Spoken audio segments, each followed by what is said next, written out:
ভালে ভালে নহয় মানে এই আমাৰ মাজনী ডিব্ৰুগড় যাবলৈ ওলাইছে য'ত career fair হ'বলৈ গৈ আছে তাতে পেকিং কৰি আছো মই আচ্ছা ঠিক আছে হয় আমি ডিব্ৰুগড় আহি আছো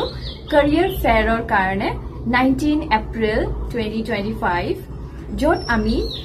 কাউন্সেলিং কৰিম সব careersবোৰৰ কাৰণে যদি আপোনালোকে এ হোষ্টেছ হ'ব বিচাৰিছে হোটেল মেনেজমেন্ট কৰিব বিচাৰিছে ল কৰিব বিচাৰিছে ইঞ্জিনিয়াৰিং বা MBBS অসমৰ পঢ়িব বিচাৰিছে বা অসমৰ বাহিৰত ভাল ইউনিভাৰ্চিটিত পঢ়িব বিচাৰিছে আপোনালোকে সব ইনফৰমেশন তাতে পাই যাব আহি পেলাই আপোনালোকে যিমান ইনফৰমেশনছ লাগে আপোনালোকে লৈ ল'ব মই আকৌ এবাৰ ভেনিউ কৈ দিছো নটৰাজ হোটেল ডিব্ৰুগড়